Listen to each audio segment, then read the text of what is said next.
Tuhan, ku mau menyenangkan-Mu. Tuhan, bentuklah hati ini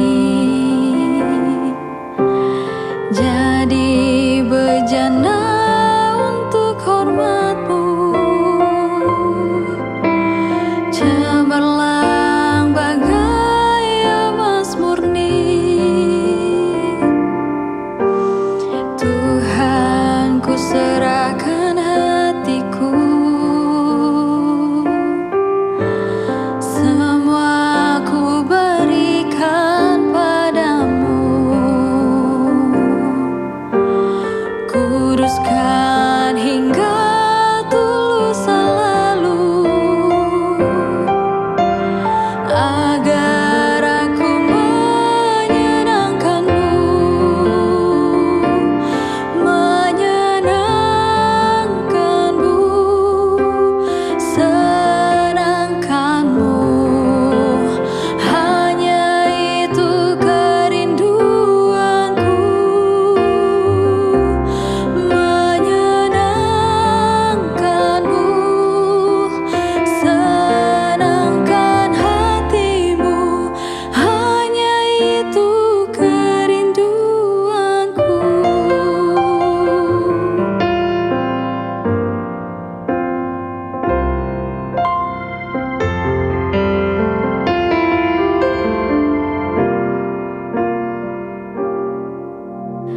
Tuhan, ku serahkan hatiku.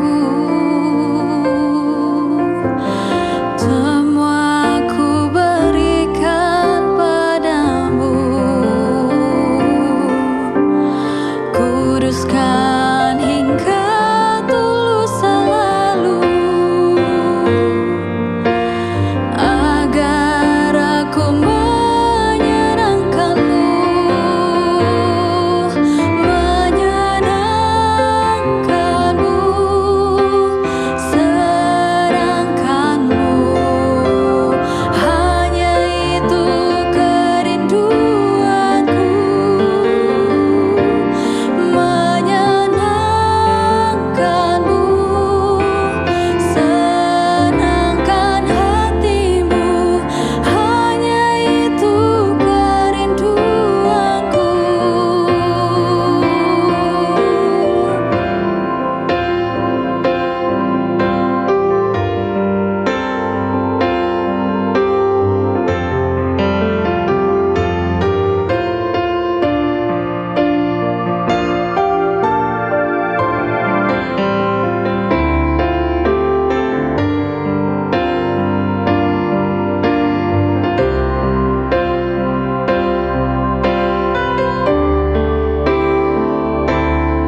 Menyenangkan-Mu, senangkan-Mu.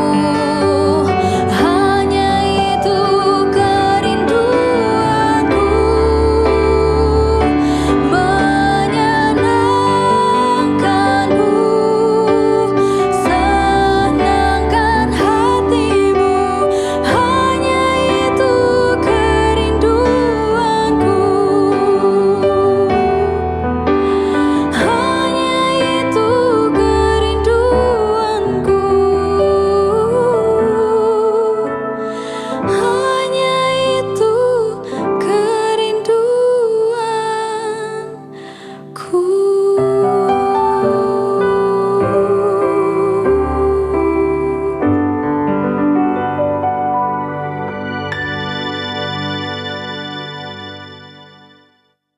Halo Sobat The Grace di luar sana, gimana nih kabarnya? Berjumpa lagi di Morning Grace by The Grace. Hari ini kita akan belajar salah satu nabi di Alkitab. Tapi sebelum itu, mari kita berdoa. Kita berdoa. Tuhan, kami bersyukur untuk segala anugerah dan kebaikan Tuhan. Kami bersyukur untuk perjumpaan dalam Morning Grace by The Grace saat ini. Dan kami akan belajar dari seorang nabi. Namun sebelum itu Tuhan, kami mohon Engkau memberkati kami supaya kami boleh mengerti dan memahami firman-Mu dan boleh menjadi pedoman bagi langkah kehidupan kami. Ini doa kami Tuhan, dalam nama-Mu kami berdoa. Amin. Mari kita membuka kitab Amos pasal yang ke-7, ayat yang ke-7 sampai 15. Kitab Amos pasal 7, ayat 7 sampai ayat yang ke-15. Penglihatan ketiga, tali dengan pemberat timah. Inilah yang diperlihatkannya kepadaku. Tampaklah Tuhan berdiri di atas sebuah tembok tegak lurus, dan di tangannya ada tali pengukur dengan pemberat timah. Berfirmanlah Tuhan kepadaku, apakah yang kau lihat, Amos? Jawabku, timah. Berfirmanlah Tuhan, sesungguhnya aku akan menaruh timah dengan tali pengukur di tengah-tengah umatku Israel. Aku tidak akan memaafkannya lagi. Tempat-tempat pemujaan Ishak akan dimusnahkan, tempat-tempat kudus Israel akan diruntuhkan, dan aku akan bangkit melawan keluarga Yerobeam dengan pedang. Amazia, imam di Betel, mengutus orang menghadap Yerobeam, raja Israel, dengan pesan, Amos telah bersekongkol melawan Tuhanku di tengah-tengah kaum Israel. Negeri ini tidak tahan lagi dengan segala perkataannya. Sebab beginilah dikatakan Amos, Yerobeam akan mati terbunuh oleh pedang, dan Israel pasti dibuang ke pembuangannya dari tanahnya. Berkatalah Amazia kepada Amos, "Pelihat, pergilah, enyahlah ke tanah Yehuda, carilah nafkahmu di sana, bernubuatlah di sana, tetapi jangan lagi bernubuat di Betel, sebab inilah tempat kudus raja, inilah bait suci kerajaan." Jawab Amos kepada Amazia, "Aku bukan nabi, dan aku tidak termasuk golongan nabi, melainkan aku ini seorang peternak dan pemetik buah ara. Tapi Tuhan mengambil aku dari pekerjaan menggembalakan kambing domba, dan Tuhan berfirman kepadaku, pergilah, bernubuatlah terhadap umatku Israel." Demikian firman Tuhan. Nah, saudara-saudara, saya mau awali dengan sebuah pertanyaan. Kira-kira kita mau memilih yang mana? Ikut suara mayoritas, tetapi meninggalkan nilai-nilai kebenaran, atau sebaliknya, kita tidak mengikuti suara mayoritas, tapi resikonya kita akan dikucilkan dan ditolak. Nah, kira-kira kita akan memilih yang mana? Nah, tentu kedua hal ini punya plus minusnya ya, punya positif dan negatifnya. Kalau kita ikut suara mayoritas, ya, berarti ya kita akan punya banyak teman, ya, kita akan punya banyak dukungan, ya, tapi kita harus meninggalkan nilai-nilai kebenaran. Berarti kita mau melakukan apa saja, kita menghalalkan segala cara. Kita tidak menjadi pribadi yang taat dan takut akan Tuhan. Tapi sebaliknya, kalau kita memilih untuk tidak mengikuti suara mayoritas, berarti resikonya ya kita mungkin akan ditinggalkan, dikucilkan, tidak punya banyak teman, kesepian.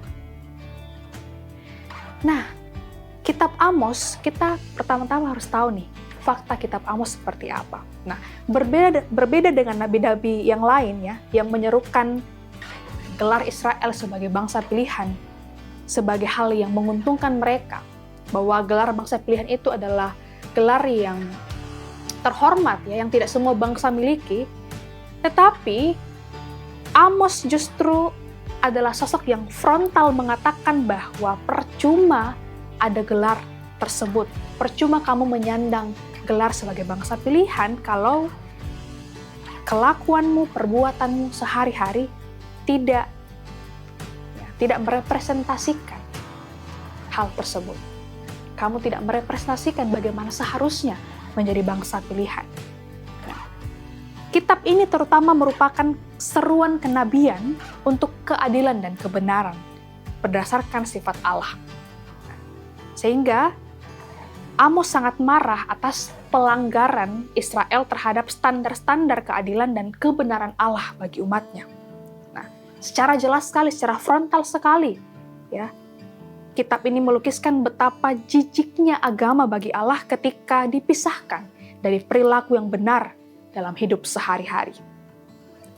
Jelas sekali sebagai nabi, ya, tugasnya adalah menyerukan pertobatan, ya, datang ke tempat orang-orang berdosa, kemudian mewartakan hukuman, ya, lalu menyerukan pertobatan agar bangsa-bangsa itu kembali ke jalan yang benar, kembali percaya dan berbalik kepada Allah. Dan kita tahu bahwa kalau kita melihat keadaan kita sekarang di negara kita, ya, begitu banyaknya terjadi ketidakadilan, diskriminasi, kekerasan, dan ya masih banyak orang-orang yang memilih untuk tetap bungkam gitu ya, diam, memilih untuk tetap di zona nyaman dan aman mereka. Sehingga untuk itulah suara kenabian masih diperlukan dan dibutuhkan hingga sekarang ini. Kita belajar dari sosok Amos yang memilih keluar dari zona aman dan nyamannya untuk menyampaikan pesan Tuhan. Pertanyaannya siapa Amos itu? Nah, di ayat ke-14 dia mengatakan, "Aku adalah peternak dan pemetik buah arah, tetapi Tuhan memanggil aku untuk bernubuat terhadap umatnya Israel." Kalau kita melihat sebenarnya Amos ini bukan orang Yehuda, bukan orang Israel, tetapi dia ditugaskan untuk menyerukan pertobatan kepada bangsa Israel. Jadi ibaratnya orang asing yang datang ke negara asing juga, ke bangsa asing yang dia tidak tahu, yang bukan bangsanya, untuk menyerukan pertobatan. Sehingga kita bisa mengatakan masuk akal kalau ya frontalnya Amos ini, karena ya dia bukan bangsa itu, dia tidak mengenalnya, sehingga dia tidak segan-segan ya menyerukan hukuman dan fananya gelar bangsa Israel kalau kehidupan mereka dan gelar itu tidak sejalan. Nah, jadi kita bisa menduga bahwa keberanian Amos itu dipicu karena dia bukan orang Israel, sehingga masuk akal ketika dia sefrontal itu dalam menyampaikan seruan pertobatan kepada bangsa ini. Menarik melihat jawaban Amos ya, yang tadi sudah saya katakan, ketika dia diusir, bahwa dia dikatakan bersengokol untuk melawan Tuhan. Pada ayat yang ke-14 dan 15 dia mengatakan, "Aku bukan nabi dan aku tidak termasuk golongan nabi, melainkan aku ini seorang peternak dan pemetik buah arah. Tetapi Tuhan mengambil aku dari pekerjaan mengembalakan kambing domba, dan Tuhan berfirman kepadaku, pergilah, bernubuatlah terhadap umatku Israel." Nah, Amos mengakui secara jujur bahwa dirinya memang bukan nabi. Tetapi ia dengan rendah hati mengikuti panggilan Tuhan kepada dirinya untuk bernubuat kepada bangsa Israel. Ya, bangsa asing ya, karena dia bukan dari Israel. Amos dengan kemurnian dan kesetiaannya memilih untuk menjalankan panggilan Tuhan. Keluar dari zona aman dan nyamannya, pergi ke tempat asing, ke bangsa asing. Sebagaimana dirinya bukan orang Israel. Sebagaimana Tuhan memintanya, menugaskannya untuk menyerukan pertobatan. Sangat keren bukan Bapak Ibu Saudara-saudara?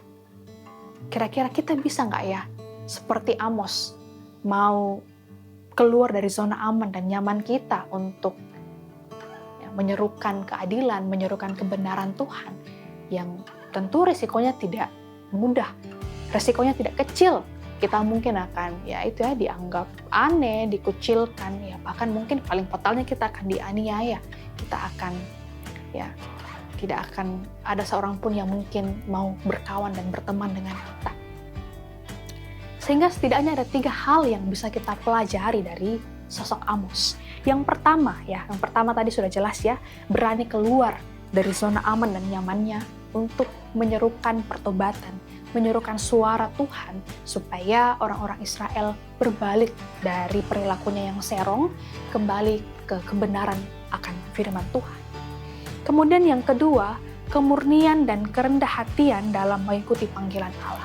Kita tahu bahwa Amos ini bukan seorang pengangguran ya, dia punya kesibukan, dia adalah peternak, pemetik buah arah, tetapi dia rela meninggalkan pekerjaannya dan dengan kemurnian dan kerendah hatiannya, dia mau mengikuti panggilan Allah yang tentu tidak mudah ya. Kalau seorang sudah punya pekerjaan, sudah punya itu ya kenyamanannya, sudah punya penghasilan ya, Amos ini sudah bisa dikatakan mapan, tapi ya dia mau dengan kerendah hatiannya, dia mau meninggalkan semua itu dan memilih mengikuti panggilan Allah untuk pergi menyerukan suara kenabian. Dan yang terakhir adalah kesetiaannya sampai akhir. Walaupun resiko penolakan yang amat besar, bahkan nyawa taruhannya. Ya, kalau kita di posisi Amos begitu ya, ketika kita sudah diusir, kemudian sudah diancam, mungkin ya tentu kita akan takut begitu ya. Normalnya kita akan takut dan mungkin kita akan tidak lagi akan mau ke situ. Kita sudah kapok lagi dan mungkin akan berhenti. Tapi Amos dengan setia sampai akhir, dia terus berupaya untuk melakukan yang memang sudah Tuhan tugaskan untuknya, menyerukan pertobatan, menyerukan suara kenabiannya, sekalipun ya resiko yang harus ia tanggung sangat besar. Karena itu saudara-saudara, mungkin kalau saya mengatakan kita langsung seperti Amos mungkin tentu sangat berat ya, tidak mudah. Tetapi dari hal-hal sederhana kita mau belajar untuk terus menjadi saksi kebenaran. Dari hal kejujuran di tempat kerja kita, kemudian bagaimana kita ya mau menegur, mengingatkan, menasihatkan sesama kita ketika mungkin berperilaku yang kurang baik. Kita mau dengan kerendah hatian ya, dengan tutur kata yang baik kita belajar untuk setia, untuk menjadi pelaku kebenaran, ya, menjunjung tinggi keadilan dan kejujuran dimanapun kita berada. Dan biarlah firman Tuhan pada hari ini mengingatkan kita untuk mau belajar rendah hati dan punya kemurnian diri untuk mengikuti panggilan Allah, sekalipun tidak mudah. Amin. Mari kita berdoa. Ya Tuhan, kami bersyukur untuk firman-Mu yang boleh mengingatkan kami di tengah dunia yang Tuhan tahu begitu banyak ketidakadilan yang terjadi, kekerasan, diskriminasi. Tuhan, terkadang kami juga mungkin lebih banyak diam dan bungkam, tapi biarlah melalui firman Tuhan pada hari ini kami dimampukan sedikit demi sedikit untuk mau belajar keluar dari zona aman dan nyaman kami. Mulai belajar dari hal-hal sederhana untuk berkata jujur, untuk menegur, untuk menasihatkan ketika ada sesama kami yang berperilaku kurang baik. Dan melalui hal-hal sederhana itu Tuhan memakai kami untuk menjadi pelaku kebenaran-Mu, menjunjung tinggi keadilan dimanapun Tuhan menempatkan kami. Dan biarlah Tuhan juga terus karuniakan kami kerendah hatian, kemurnian diri, supaya kami tidak sekedar menegur, tapi juga kami mampu dari diri kami mampu berubah, bertransformasi, semakin hari semakin menjadi pribadi yang baik, pribadi yang jujur, dan serupa dengan Engkau di dalam setiap kehidupan kami. Terima kasih ya Tuhan untuk firman-Mu. Kami bersyukur dan berdoa dalam nama Tuhan Yesus Kristus, Tuhan yang adalah Juru Selamat kami. Amin. Tuhan, ku mau menyanyi